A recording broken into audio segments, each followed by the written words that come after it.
name is Jacqueline Butler and I'm CFO and Company Secretary of a small cap ASX listed entity. And I'm joined today by Christelle Santelli, who is the CEO and Principal of Innovo Legal.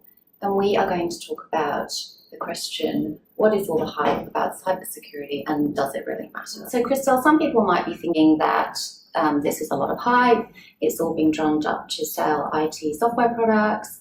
If we're not a bank and we don't hold credit card information or a health fund holding health records, then it doesn't really concern us.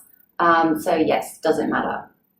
I think it does, and it's a critical point for any industry really. So I think everyone should be concerned. So I have actually attended some briefings recently. Yes. And I have come away believing that yes, it is not just an IT issue and there are many angles that people or organisations need to consider. So one aspect, I guess, that everyone's interested in is the financial costs of cybersecurity. So how do the costs of protection compare with the costs of response and recovery? Yes, so this was interesting. Obviously, companies are going to be looking at the cost of implementing systems, so not just software systems, but employee education systems, perhaps employing somebody who's a cybersecurity expert, reporting to the board, which is a financial outlay. But you have to consider the internal and external costs of not doing anything. And these costs are things like forensic costs, cyber extortion payments, PR expenses, legal costs. Yes.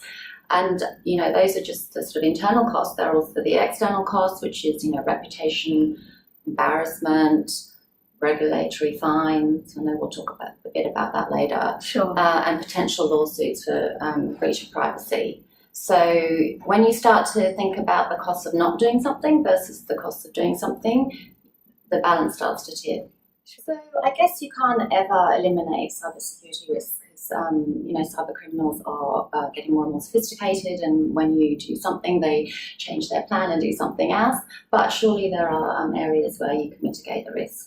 Of course, yes, and I agree, you can't eliminate those risks, but there are a number of things that you can do to mitigate cyber risks. The first thing is, of course, to understand those risks and raise awareness throughout the organisation. Corporate governance is critical, so make sure your board and your management is across these issues. Of course, the second point is to identify your risks and comply with your obligations. So IT systems are, of course, critical, but they're not sufficient. So what are the specific risks for your organisation? Do you have appropriate policies in place? And do you know how much it would cost your organisation if a serious breach occurred? Then comes the detection and monitoring of the risks. So do you have a comprehensive program on cybersecurity and data management in place? This will allow you to allocate responsibilities across the organisation. Of course, when a breach occurs, how do you respond? So having a detailed breach response plan is fundamental to mitigate risks. So in 2016, the Red Cross response seemingly was quite well managed. However, in 2013-14, the target response in the US was not very well managed. Mm-hmm. And in the end, the CEO had to resign. So, better to put in place a plan early when you're not in the firing line. Sure. And that's also a valid point for recovery because, of course, you've got the response, but what do you do when you've misplaced your data? So, obviously, having those plans in place, that includes a business continuity plan, a disaster recovery plan.